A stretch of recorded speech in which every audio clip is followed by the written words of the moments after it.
Meu nome é Rafael Almeida. Seja bem-vindo a mais uma análise audiovisual do aplicativo Anest for You. Hoje vamos responder a pergunta: devemos usar óxido nitroso na analgesia de parto? Esse artigo de revisão foi publicado na Anesthesiology Clinics em março de 2017. O título do artigo é uma pergunta: se devemos usar óxido nitroso em pacientes em trabalho de parto. Os autores são Michael Richardson e Curtis Basinger, do Departamento de Anestesiologia da Universidade de Vanderbilt, Nashville, e Brandon Lopes, do Departamento de Anestesiologia da Universidade da Flórida. E quais são as bases farmacológicas para o uso do óxido nitroso? Ele possui propriedades físicas satisfatórias, é um gás inodoro insípido, tem uma CAN de 104%, que lhe confere uma baixa potência, o que nos permite usar concentrações altas, no caso 50%. Ele possui um baixo coeficiente de solubilidade de sangue e gás, de 0,46, o que torna o início de ação dele extremamente rápido. Conseguimos atingir um pico de concentração cerebral em 60 segundos. O mecanismo de ação analgésico principal é a inibição do receptor NMDA, porém sugere-se que há liberação também de peptídeos opioides endógenos, ativação de vias noradrenérgicas descendentes, que culminam numa ação em receptores alfa-2 no corno dorsal da medula.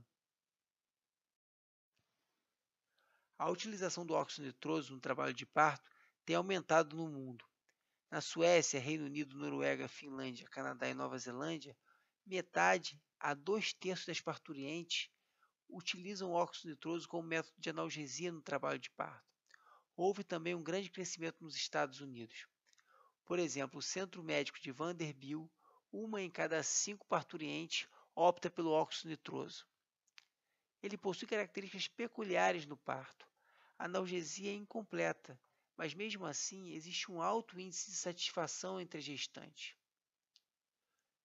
Isso se dá porque o parto envolve fatores físicos, culturais, psicológicos, emocionais e sociais que vão muito além apenas da analgesia.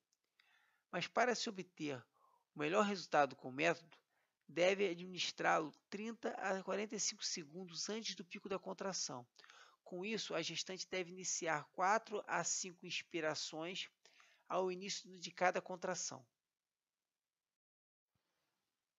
Quando comparamos o óxido nitroso com o bloqueio de neuroeixo, o óxido nitroso promove uma analgesia incompleta comparada à analgesia completa do bloqueio neuroaxial.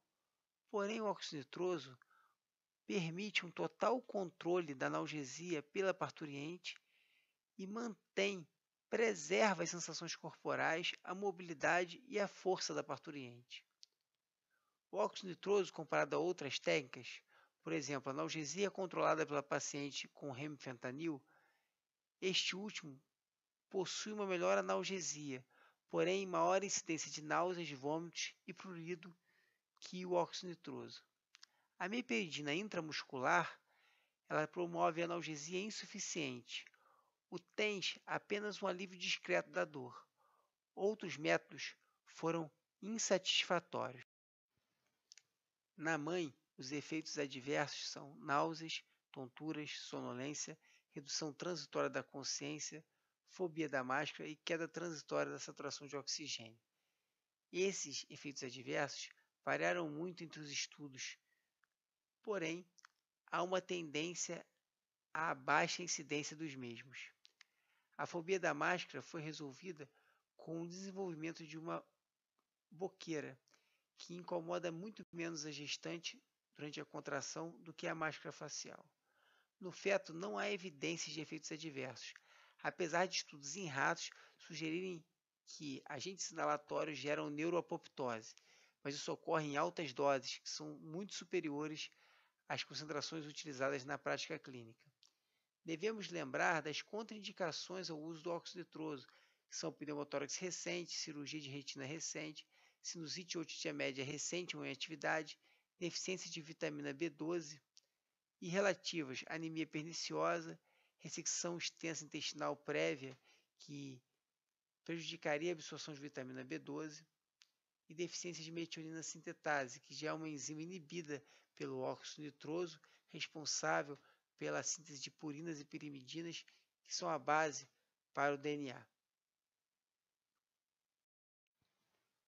O óxido nitroso possui considerações ambientais e de exposição ocupacional. Na exposição ocupacional, devemos lembrar que sempre temos que ter salas com áreas de ventilação e exaustão, sempre utilizar aparelhos com válvulas de demanda, assim não oferecemos riscos reprodutivos aos funcionários. Ocorre sim redução discreta da fecundidade apenas quando os funcionários são expostos a altas doses de óxido nitroso.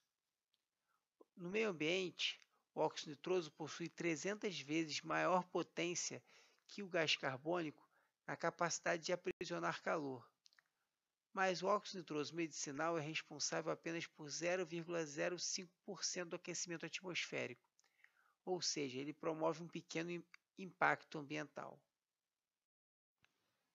E quais são as conclusões do artigo? A analgesia do óxido nitroso é menos eficiente que do bloqueio neuroaxial, porém ele preserva um alto grau de satisfação entre as parturientes. Devemos lembrar que o trabalho de parto é uma experiência única na vida de uma mulher. Devemos respeitar suas expectativas e seus desejos, orientar adequadamente a mãe quanto a todos os métodos de analgesia disponíveis e deixá-la escolher o método mais adequado com o seu perfil.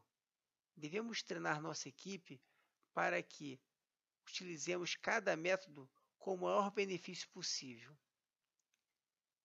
Devemos lembrar que o óxido nitroso é uma excelente alternativa quando há falha ou há contraindicação ao bloqueio do neuroeixo. O óxido nitroso de demanda no Brasil está disponível sob o nome comercial de Livopan. Ele fornece óxido nitroso a 50%, é um dispositivo portátil, aprovado para uso desde 27 de 1 de 2014. Ele, além da válvula de demanda, fornece máscaras faciais, máscaras nasais e essa boqueira, que é muito utilizada durante o trabalho de parto porque ela dá conforto à gestante durante a contração. Devemos lembrar que no Brasil, sobretudo no Sistema Único de Saúde, a maioria das gestantes tem seu trabalho de parto sem nenhum método de analgesia. Talvez o uso mais disseminado do óxido nitroso possa oferecer conforto a todas essas gestantes. Dúvidas sobre essa análise audiovisual? Ou se você tem alguma questão da sua prática clínica diária, mande para nós, elas servirão de inspirações para futuras análises audiovisuais. Nosso e-mail, contato@nest4u.com. Muito obrigado.